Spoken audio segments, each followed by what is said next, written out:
Shalom everyone, and today we study Parashat Ḥukat.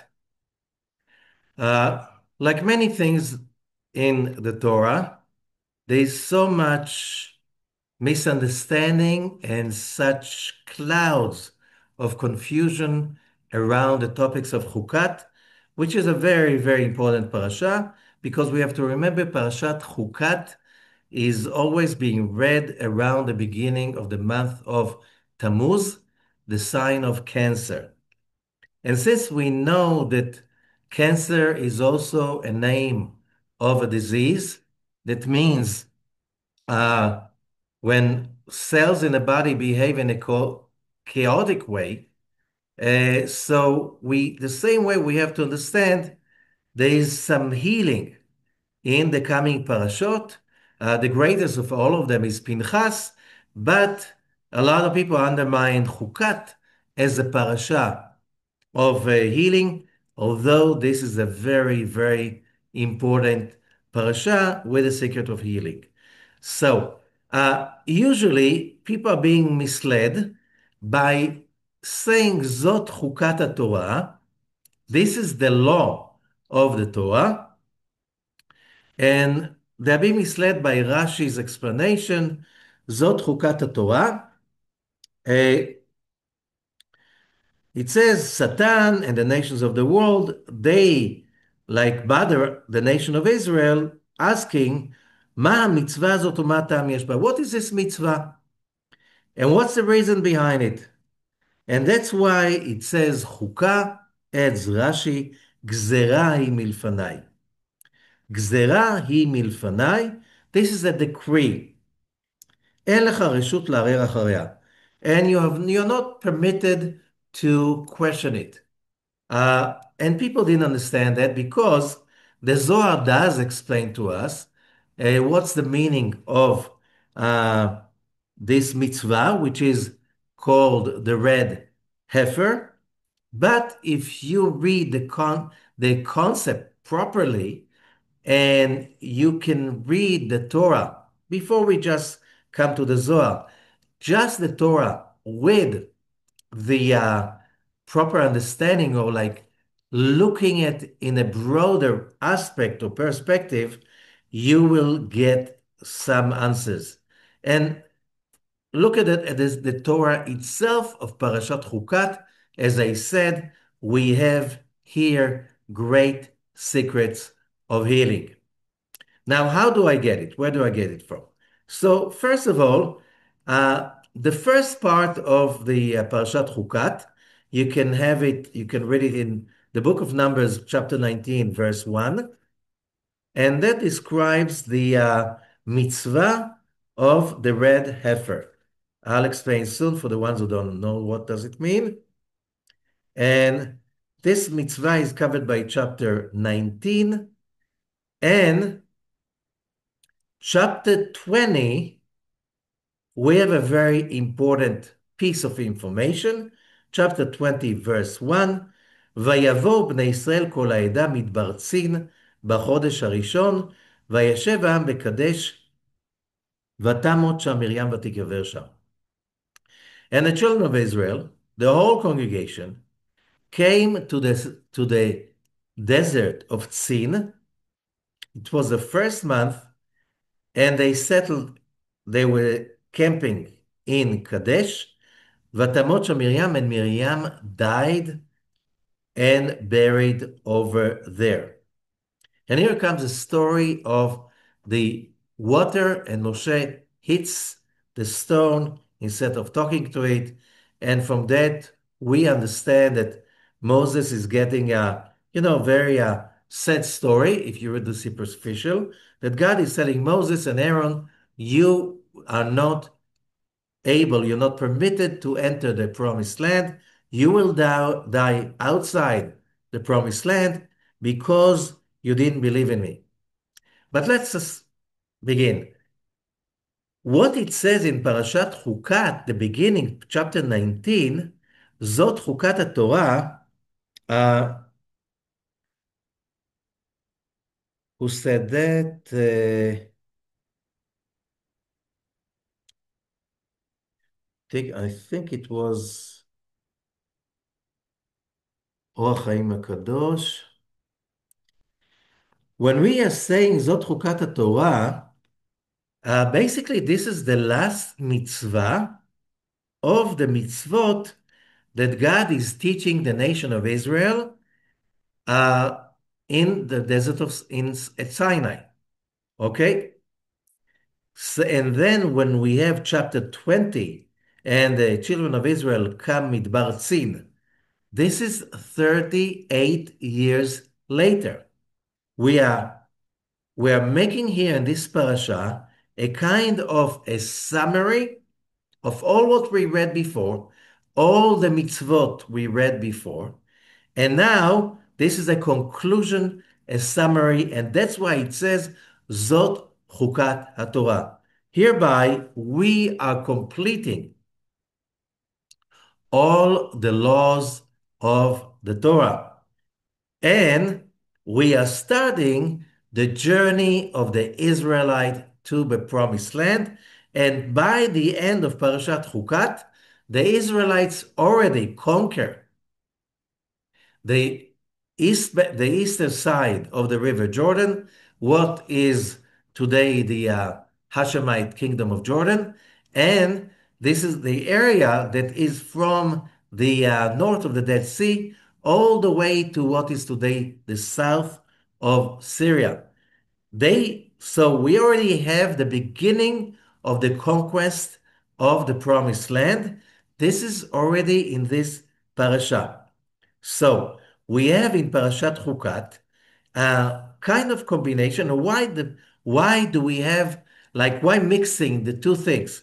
The list of all the mitzvot in the desert, that we started to have those mitzvot in the book of Exodus, mostly in the book of Leviticus, and till now in the book of Numbers. So, and when it says Zot Chukat Torah, it means this is the law of the Torah. We are right now completing the law of the Torah. So why Rashi is saying you are not supposed to question it? And let us explain, and we spoke about it before. The word chukah appears few times. And we read it, for instance, in Parashat Bechukotai. You hear the similarity. Chukat, Bechukotai. Chukat means the law of, okay? And when it says chukah, it means, there's a difference between, in today's language, in modern Hebrew, chok means a law. Like the parliament can vote for a law. Chukah is a constitution. So we know that this is it's a higher law that it's almost impossible to change. Okay? So, which means this is a law that is etched in stone. So what is that? And so we have in Bechukotai Telechu, the last parasha of the book of Leviticus. Again, the name Chukah appears over there, Bechukotai. So what's the difference Bechukat and Bechukotai? Bechukotai, it has the bet in the beginning, et or in, and Chukotai, my laws. So it's a plural, but it's basically the same word, Chukat. Bechukotai. Why calling it Bechukotai? That's a summary of the laws of the book of Leviticus. Again, we have the same word chukot. And over there, it says, in Bechukotai telechu mitzvotai tishmeru. And Rashi is asking why chukot and mitzvot are not the same. And he says, no, they're not the same. Okay. And I explained that over there. We learned that also from the book or the Parashat Yitro, in the amazing explanation in the Zohar of the Mount Sinai revelation, where it says that when the Israelites were standing on Mount Sinai and God started to speak, the souls of the nation, of every individual of the nation of Israel left their bodies and they went to the upper world. So all the laws were given to a nation as an out our body experience. And one of the major uh, important parts of that description that the whole nation saw every word coming from above, and then how when it's engraved at the stone, in the stone of the tablets, how from each word came out like sparks.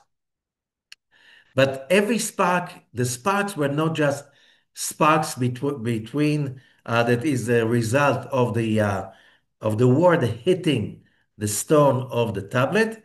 The sparks basically branched out into 49 branches, and each branch out into 70 branches, whatever. It was amazing, but each of these branches is a mental understanding of what?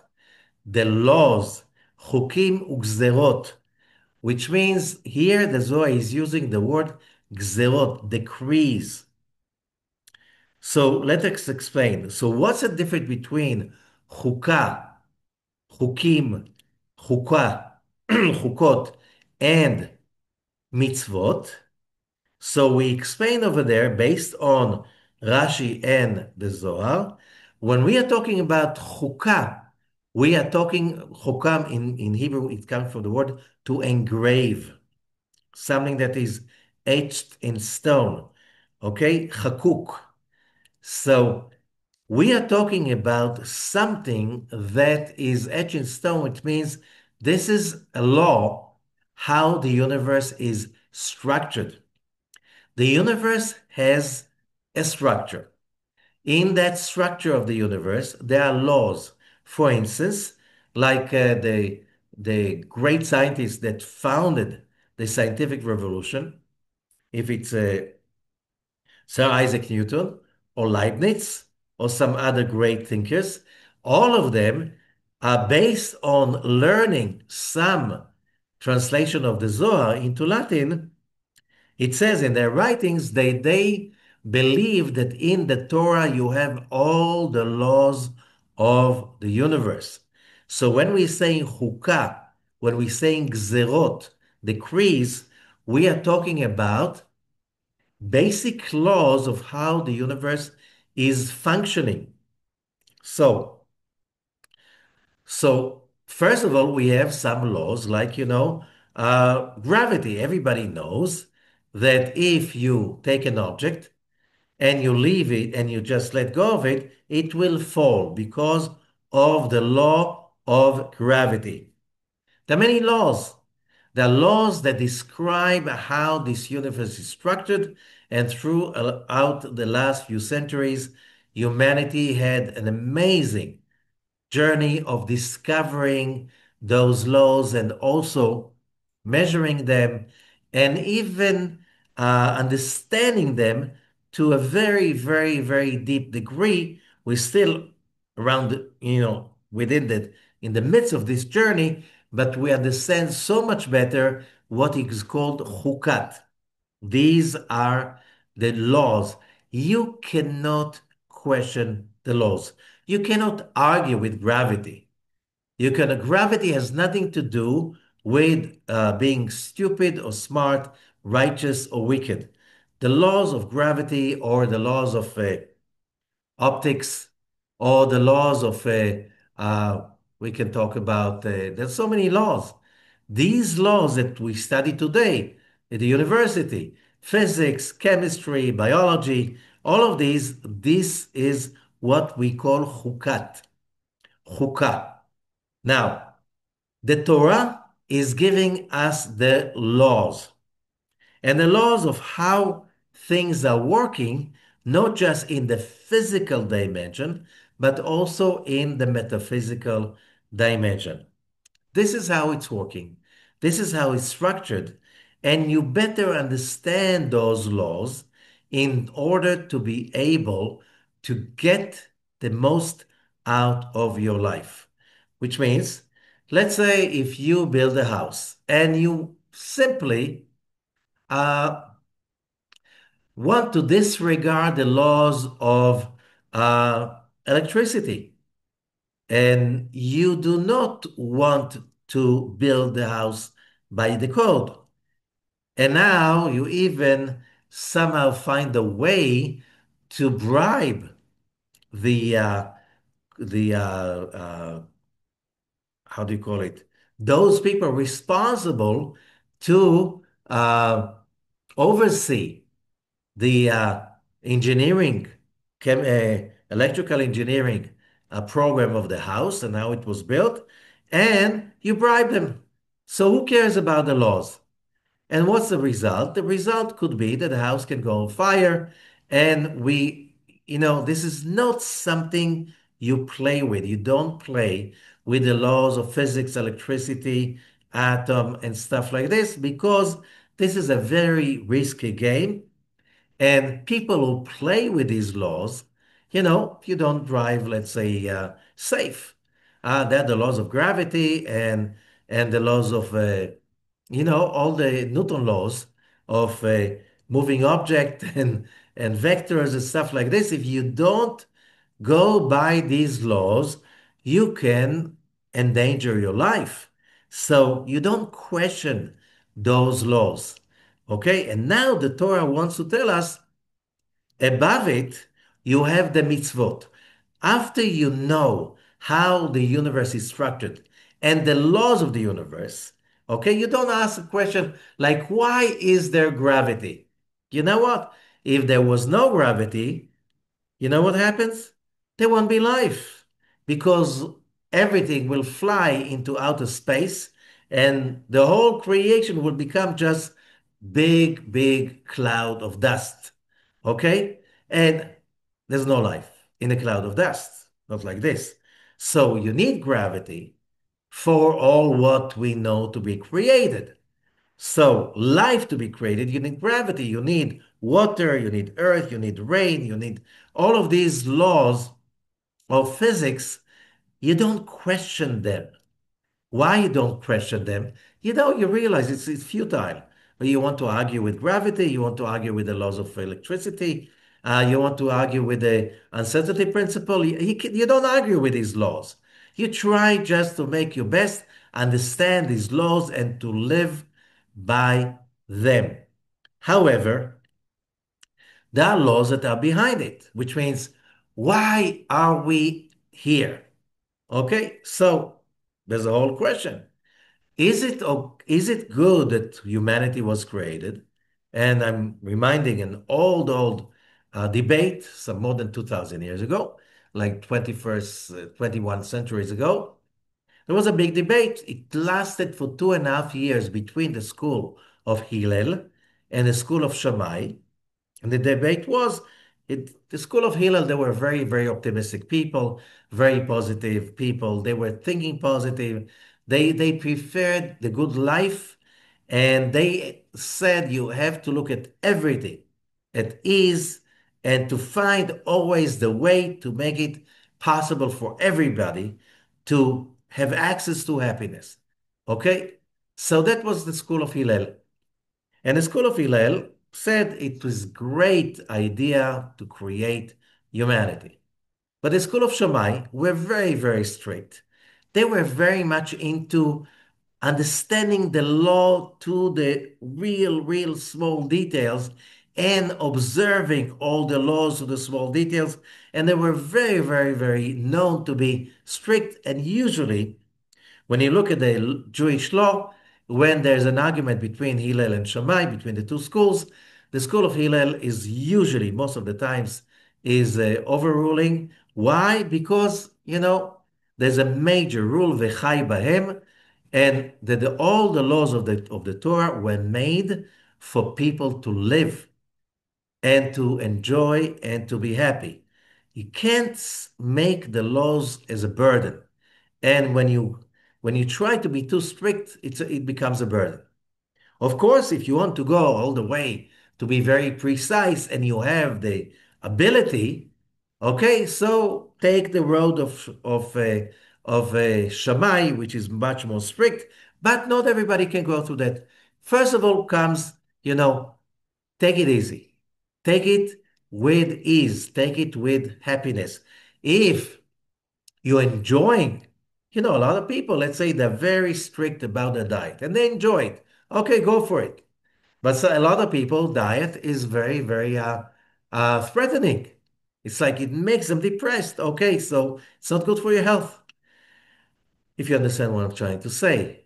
Uh, Now, what are the mitzvot? It's different. The mitzvot are the means to connect to godliness so we can have superpowers to elevate ourselves above the limitations of the physical laws. Physical laws says that the human soul reincarnates into a human body, and the human body is very, very heavy, thick, lazy, and many times evil. And that causes a lot of troubles, which means this is to compensate for the law that says that we were created in the image of God, and therefore we cannot enjoy free lunches. Therefore, we need the dark side, the evil inclination, as a servant of the Creator, not as a power of its own, as a servant of the Creator. That's also a law. That's a given law you can't question because there's no use. Now that you understand the laws, you understand how heavy is the human body, you understand how thick and stupid the evil inclination can become, and you need to rise above that. So you use the mitzvot. And the last mitzvah is the most powerful of all of them. What is the most terrible curse of humanity? What is the most horrible threat over every human's life? Death. There's nothing like death, and death is the punishment of humanity after the sin of Adam. And where it says, and we spoke about it many, many times, when it says that God tells Adam, the day you will eat from the tree I told you not to eat from, you will surely die. However, it is said that Adam was 930 when he passed away. That's not threatening. It's like, well, that's not a punishment.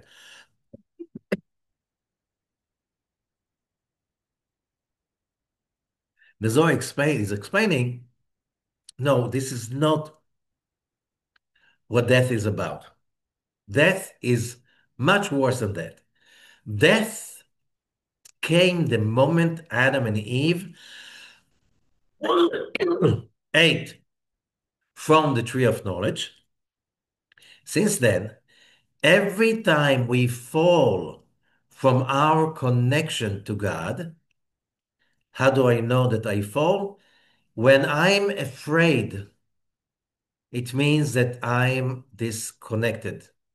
That means that I fell.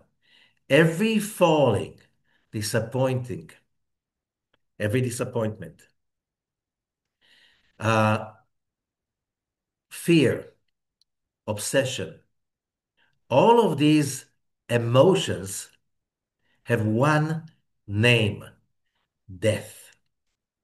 And death is accumulated daily.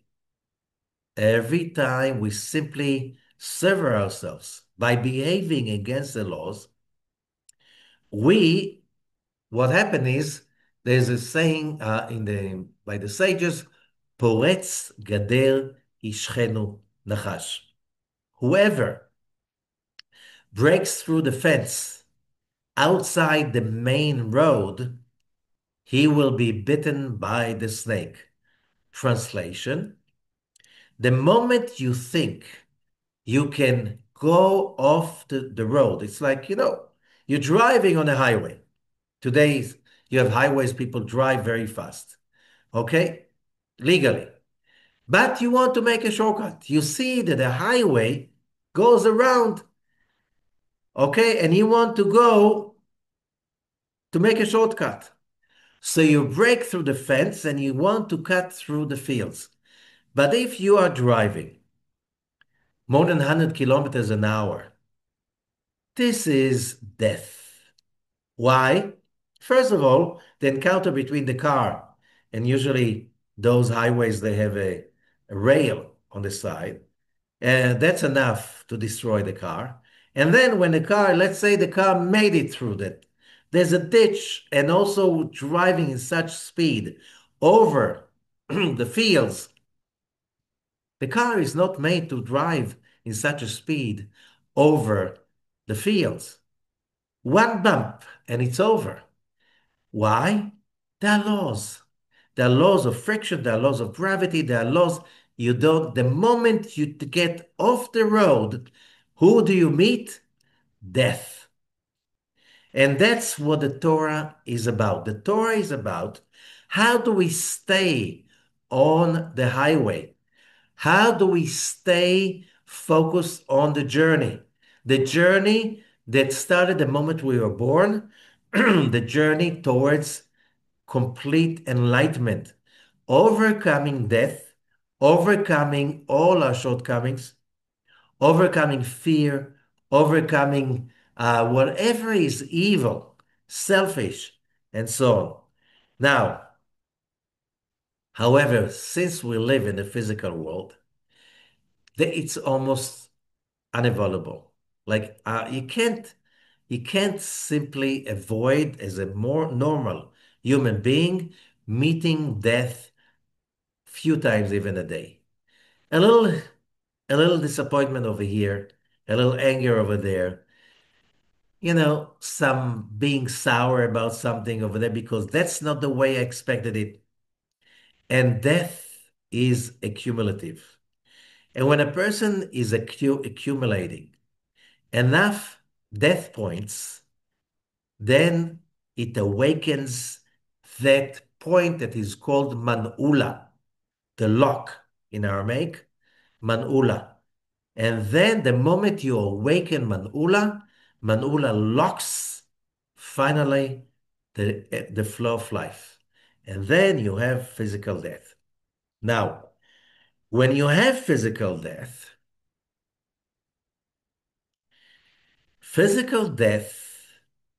is contagious. And that's what the Torah is telling us. We know that experiencing that death, you know, in the hospital, in the battlefield, accidents, whatever, people do not like it. We don't respond properly. We don't respond naturally to death. Death leaves a mark. It's a traumatic event. Death is more than just fear when you meet death. It's kind of a scar every time we meet death. And that power of death, as we said, is contagious. And what the Torah is telling us, this is the mitzvah that you can perform in order to heal death. And here's that mitzvah is called the red heifer. So what is the red heifer? And the Torah says it very clearly, whoever touched a dead body, whoever was in the presence of a dead body, in a room with a dead body, or like in the vicinity of the dead body, he has the impurity of death. It's like he has this negative cloud, and the cloud of death has its toll. It makes it much heavier for a person to overcome his own evil inclination. Okay, so how do you purify that? And especially in the biblical sense, there's certain mitzvot, a lot of mitzvot connected to the temple work that you cannot perform unless you purified earlier with the ashes of the red heifer. Now, what is the secret of the ashes of the red heifer? So again, the Zohar is teaching us about the laws of the universe. And the Zohar is explaining us, let us understand what is the power of death. And what is the power of death? Again, is explaining the laws of the universe. The power of death is when you have a vessel, which means that the creation, but without the intelligence of the creator in it. How could that be?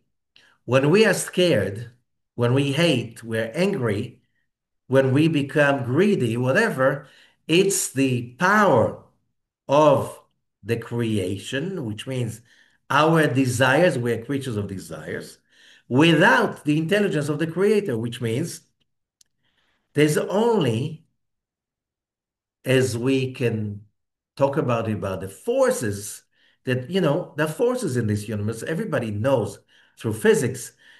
How can you explain uh, this research of the atoms without protons, electrons, and neutrons, plus, minus, and neutral?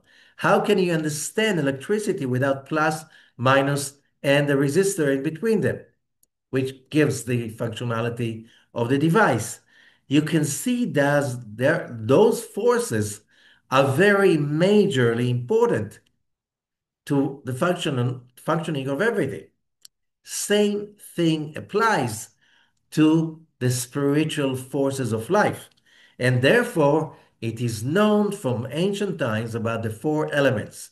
So the plus, okay, what is known in physics as the plus, this is what is called in Kabbalah right column or chesed, and is known in many, many places around the world, in many civilizations, as the element of water, which is the energy of giving, loving, kindness, and so on.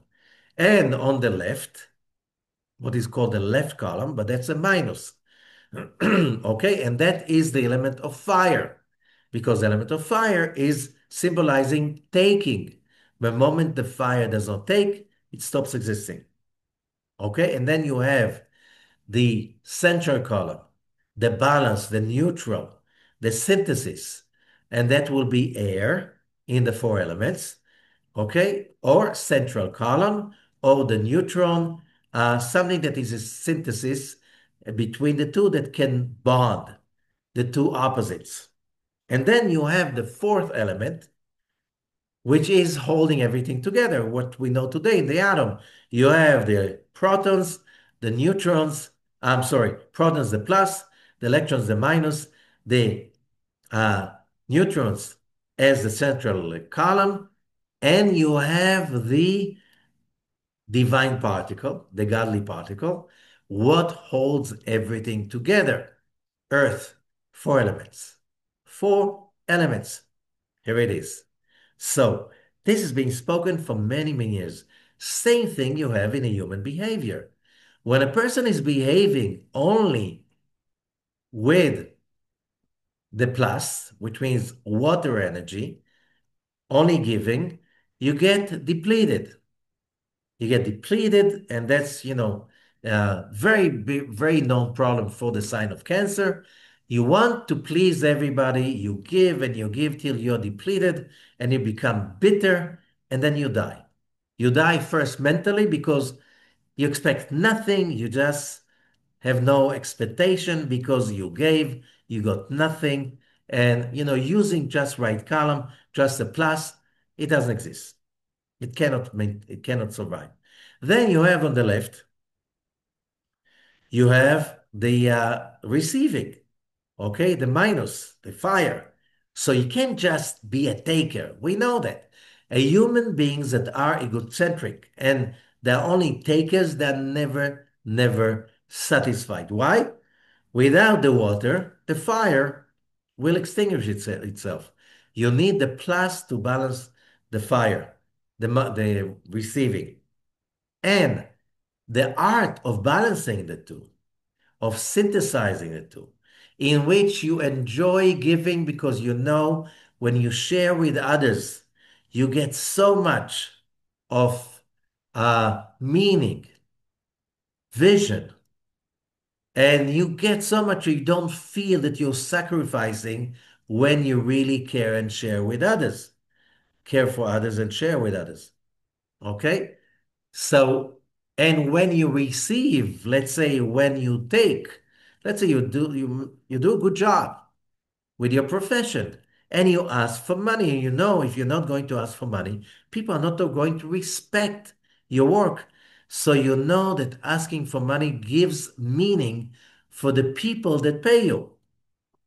So the ability to balance between what I get and what I give, that's the secret of a happy human being.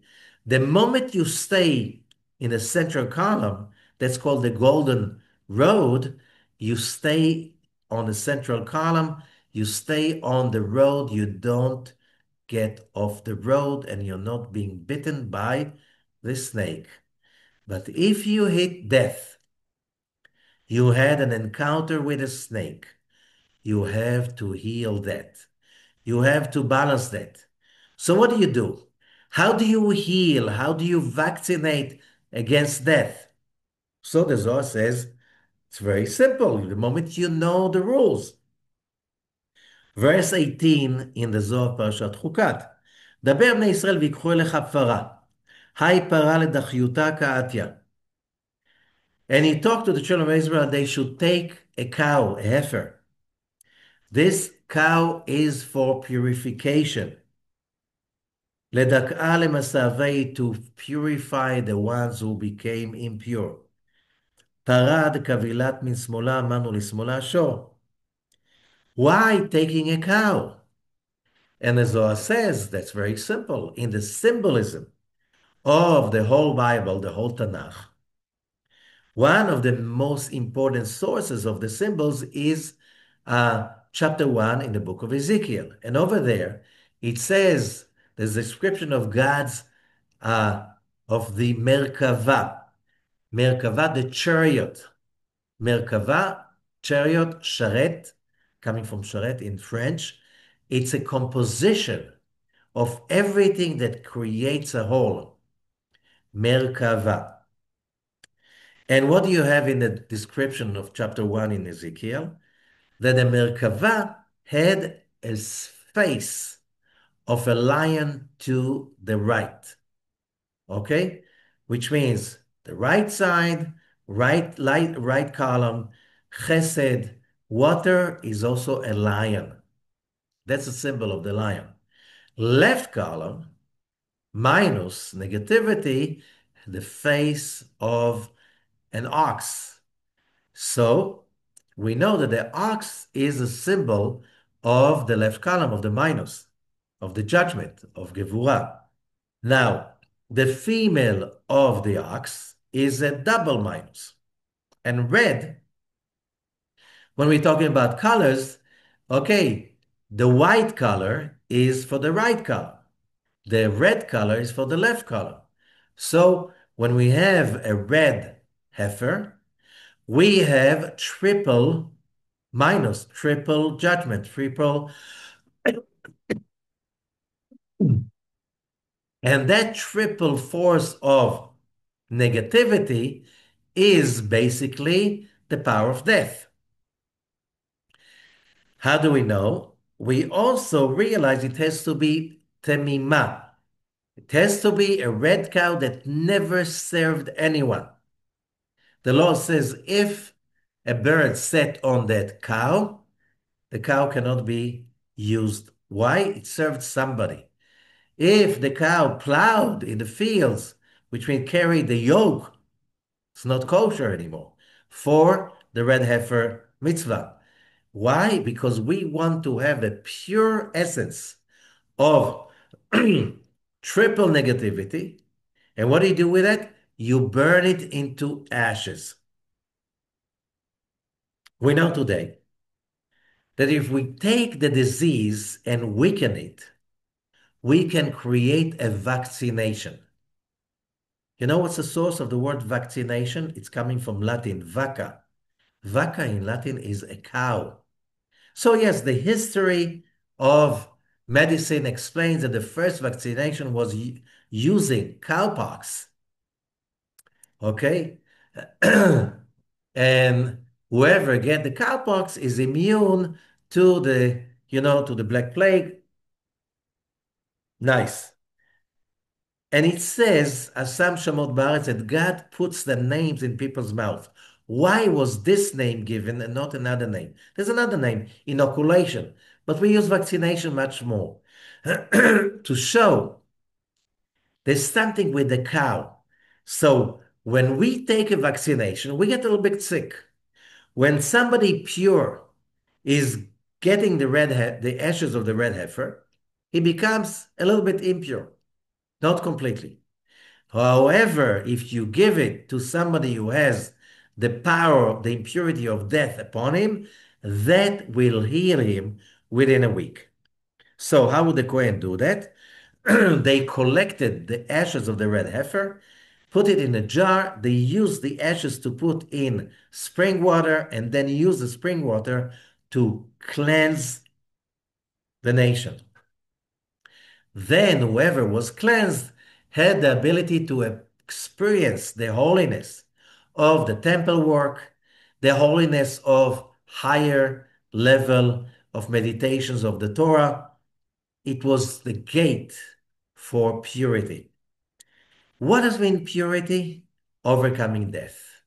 We know that the month of Cancer is a month of emotional instability.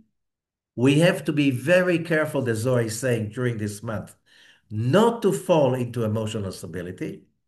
We have in the month of Cancer triple water in the forces behind the month of Cancer, and that means over emotionality, over giving, and the moment you do something not in balance, you touch and awaken death. So we know right now, finally, in the last few years, medicine is starting to acknowledge more and more how every disease could be traced to emotional instability. Every healing, every true healing needs to be accommodated with a true stability of our emotional state. So this parasha is pure healing. However, first of all, we during this month, and especially this week, we have to take the responsibility, which is the law of the universe, that whatever happens to me, it's mine. I have to own it, to take responsibility for it, and I am the one who have to heal any death that I experience in my life. No one can heal me. I have to heal myself. As the Rabbi Ibn Ezra, one of the greatest commentators, like almost 1,000 years ago, of the Torah, he says about V'rapo yarapeh, he will heal or pay the healing. In Parashat Mishpatim, the Torah is giving a permission for the physician to heal.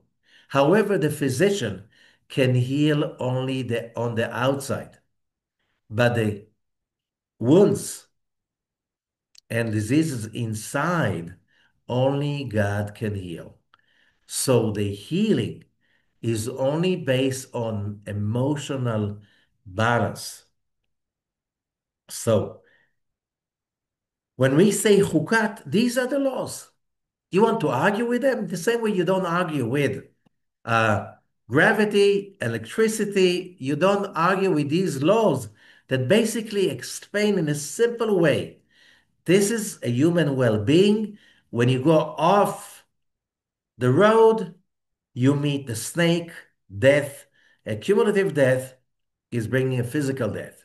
So when someone is physically ill and he is dying, that needs a spiritual transformation. Therefore, the Talmud is saying, if you have a headache, you should study Torah. If you have this kind of ache, this guy, you study Torah. Why? Because why did you get sick in the first place? And the answer is because you were not balanced. Why do we study Torah? To balance ourselves. Not because we want to be wise, but we want to balance ourselves and then reach higher.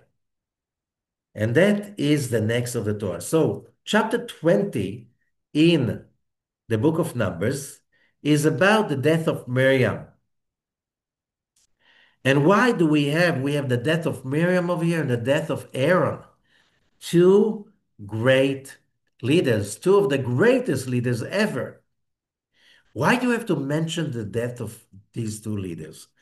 In the Zohar and some other commentaries on Parashat Parashat Ḥukat in Leviticus is mentioning the death of the two sons of Aaron. And it says there over there, but in Rashi very clearly, when we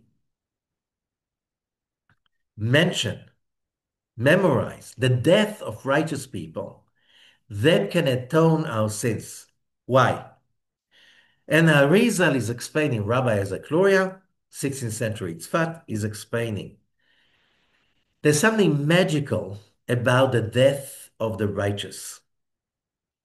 When we want to ascend to a higher level, spiritually higher level, there's some kind of what is called Mesirut Nefesh or spiritual devotion. And this is mentioned also, Memit et atzmo be'ohala shel Torah. This is being hinted in the Parasha. We can find it in chapter 19, verse 14. Zot HaTorah Adam ki yamut be'ohel. This is the Torah. When a human being dies in a tent, and the commentators are talking about it, what does it mean, die in a tent? What if there was no sin of the golden calf? Nobody would die. How do you explain this sentence? He says it doesn't mean physical death. In Hebrew, when you say that somebody, when somebody says, I killed myself for that achievement, doesn't mean you're physically dead. It means that you really devoted yourself. Why saying killing? Because in order to have a complete devotion, especially to holiness and godliness, you have to reach a place in which you kill the body to revive the soul, to shut down the body desires, which means you don't care about food, you don't care about drinks, you don't care about honor, respect, all the stuff that, normally your primitive brain needs in order to feel comfortable. Okay? We have a lot of stuff that belongs to the animal kingdom. Okay? A lot of what we think is humane is animalistic, survival. Okay? You have to shut down those small voices, those little voices of envy, anger, jealousy, in order to reach greatness. However, when a righteous person dies physically, they don't really die. In Hebrew, there's two words for death. One is met, which means death. It's really like dying. But the Zohar says met means also falling from where you've been, falling to a lower level of awareness. That's what we said every time during the day, that we fall from excitement to disappointment, from trust to blame. We die a little bit. But there's another word, niftar. Usually you use the word niftar for highly spiritual people. Niftar means in Hebrew, got rid of, which means finally he got rid of this physical world and he's free to go to the real true world, the world of spirituality. So, which means that when somebody dies and is a righteous person, for them, it's a release. It's not falling. It's not a punishment. It's a kind of to expire into, and therefore it says that righteous people, they're more alive when they die than when they're physically in a body. Why? When you're physically in body, you're very limited. Rabbi Shimon Bar Yochai, after his death, is more powerful than when he was inside a body. Because when you're not limited by a body, oh, you're capable of doing so much more. So the Arizal is saying when a righteous person expires, is niftar, finally is ridden off his physical body, he can finally undress himself from physicality and he is finally redeemed. They don't fall, they elevate. That movement from below to above is called man, ha'ala'at man, which means, in simple language, mesirut nefesh, devotion, or in a higher level, mayim nukbim, female water. What's female water? When female water is like a spring, which is a symbol of youth, right? The fountain of youth. Its water go down by in gravity, but when they go against gravity, from below to above, there's something of a miracle in there. When a human being is always, the movement is from above to below. I need from there to me. I need love and power and healing from above to below. But when I'm devoting myself from below to above, that movement is against gravity. It's against death. When a righteous person passes on a certain day, not just that he is rising, he's also correcting, says Rabbi Ezekluria, the negativities of that day. And therefore, a day of passing of a righteous person is considered to be hilula, a celebration, because the negativities of that day not just is corrected for the person, but for everybody. So that's why we celebrate on Lag BaOmer, the day that Rabbi Shimon chose to leave this world on. Miriam, she passed on the 10th, so the tradition is saying on the 10th of Nisan.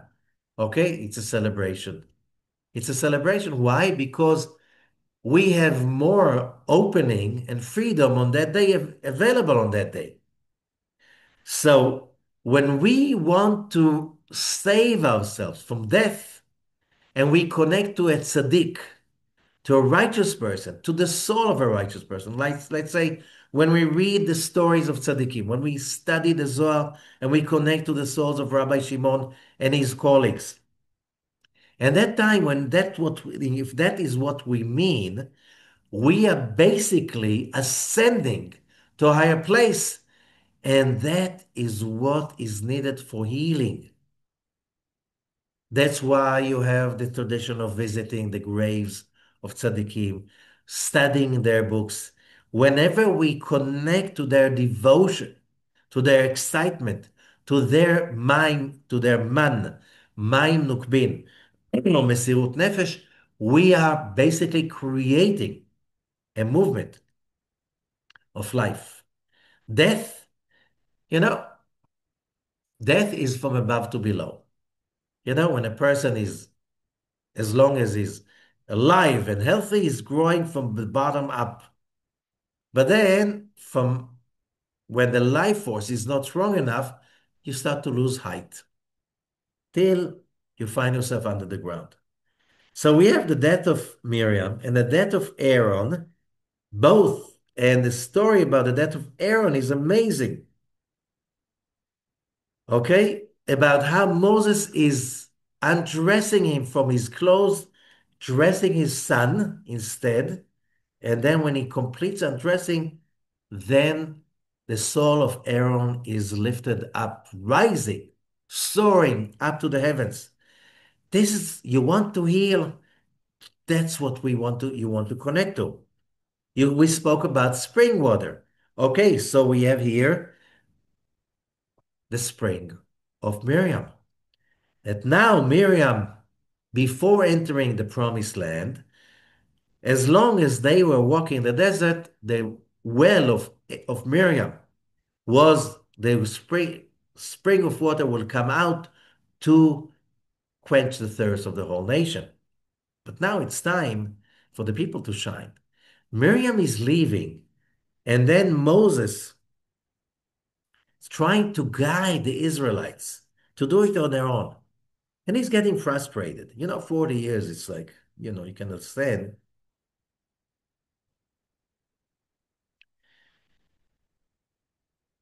And after that, he makes the stone give out water, turns it into a spring again. Okay?